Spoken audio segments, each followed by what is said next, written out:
আসলে বেশি কিছু বলার নাই। এই শোনো সবাই, আমাদের এই টুর্নামেন্ট হচ্ছে যে প্লেয়ার ফোকাস করা, প্রত্যেকটা প্লেয়ার খেলবে, কার দল জিতলো না জিতলো এগুলো আমাদের মানে না। আমরা চাইছি সব দলের প্লেয়ারই কারা ভালো খেললো এটা আমরা তুলে ধরার জন্য।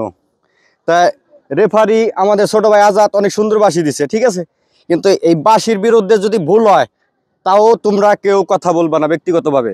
এই দলের টিমের যে অধিনায়ক আছে সে বলবে, আর এই দলের টিমের অধিনায়ক সে বলবে, কথা বলে বাইরের কেউ কথা বলা যাবে না। আর আমরা খেলি সুন্দর কিছুর জন্যে, এটাই আমার দুই দলের জন্য শুভকামনা রইল। ভালো খেলো তোমরা, আমরা এটাই চাই। হ্যাঁ, ধন্যবাদ সবাই। আপনার কাছে মোবাইল আছে? এই গত 2 বছর আগে 2023 সালে মানে আজকের এই দিনে আমারই ক্লাস ফ্রেন্ড এই আব্দুল আজিজ সে মারা গেছে। সে এই মাঠেরই খেলোয়াড়, আর এই মাঠেই সবসময় খেলাধুলা করছে, সব জায়গায় গিয়েছে, এই মাঠে নিয়মিত ছিল। তো আজকের দিনে সে গত বছর এই 2023 সালে মারা গিয়েছে। তো তার জন্য আমরা সবাই 1 মিনিট নীরবতা পালন করব এবং তার আত্মার মাগফিরাতের জন্য সবার কাছে দোয়া চাই। সবাই দোয়া করবেন। রেফের বাঁশির মাধ্যমে আমরা 1 মিনিট নীরবতা পালন শুরু করব।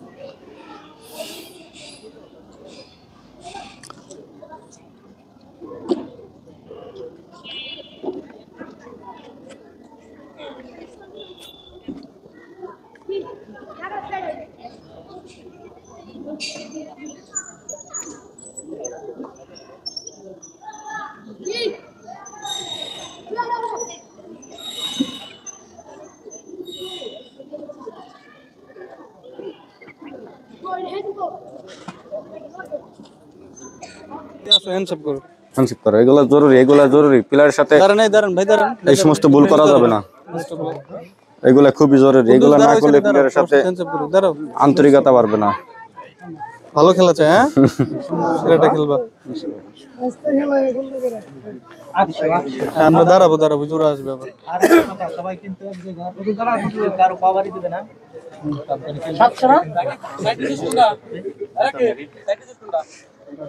এদিকে আসো, রাকিব আসবে কিন্তু।